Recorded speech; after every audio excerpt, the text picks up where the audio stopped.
भारत भारत का जो मुख्य दार्शनिक बिंदु है भारतीय इतिहास का, वो है भारत की शास्त्रीय प्रणालियाँ। दर्शन से रिलेटेड भारत की शास्त्रीय प्रणालियाँ, और इन शास्त्रीय प्रणालियों से हम लोग जीवन से जुड़ते हैं, आध्यात्म से जुड़ते हैं। तो भारत के इतिहास को इन्हीं शास्त्रीय प्रणालियों का साक्षात्कारी हमें मानना चाहिए। तो आज की वीडियो में हम लोग इसी बात की चर्चा करने वाले हैं कि वो क्या चीज़ें थी जो एक सनातन धर्म को सनातनी बनाती हैं। तो भारत का जो फिलोसॉफिकल दर्शन है, आध्यात्मिक ज्ञान जो है, वो बहुत ही उच्च सीमा का है, चरम सीमा का। विश्व के सारे लोग भारत में इसीलिए आते हैं क्योंकि यहाँ पर ही उनको वो आध्यात्मिक स्पिरिचुअल नॉलेज मिलता है। यहाँ पे इतना डीप इंसानों ने, हमारे पूर्वजों ने उस पर रिसर्च किया है एक तरह से देखा जाए तो। भारत की ये जो दर्शन की प्रणालियाँ थीं, इनमें 6 मुख्य प्रणालियाँ थीं।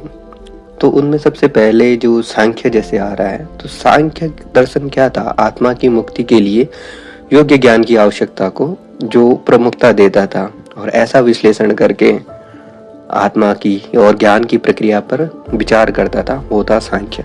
दूसरा है योग। तो योग तो आज की डेट में पूरे विश्व में फैला हुआ है और ये दर्शन मानव के आध्यात्मिक और शारीरिक दोनों विकास के लिए पर्याप्त था। फिर न्याय आता है। न्याय में क्या है? न्याय युक्ति और तर्क के माध्यम से सत्य की खोज करने का प्रयास करता है। ठीक है, इसमें प्रमाण के लिए इसको ये न्याय मांगता था, प्रमाण। ठीक है, इसमें प्रमाण आदि पर भी विचार किया जाता। फिर था वैश्लेषिक क्या था? वैश्लेषिक एक तरह से माना जाए कि जो महाभूतों का विश्लेषण करके ज्ञान की प्राप्ति की प्रक्रिया पर विचार करता था, वो था वैश्लेषिक। ठीक है, उसके बाद जो आता है पूर्व मीमांसा। मीमांसा मतलब मीमांसा के दो ही पूर्व मीमांसा में क्या होता है कि यज्ञों के प्रत्यार्पण के बारे में विभिन्न प्रकार के यज्ञ वगैरह किए जाते थे। इनमें वेदों के अर्थों का भी प्रत्यार्पण किया जाता था। फिर आता उत्तर मीमांसा। उत्तर मीमांसा को आप वेदांत मान सकते हैं। वेदांत दर्शन वेदों के उच्चारण के अर्थ और आत्मा तत्व के बारे में जानने का विचार करता था।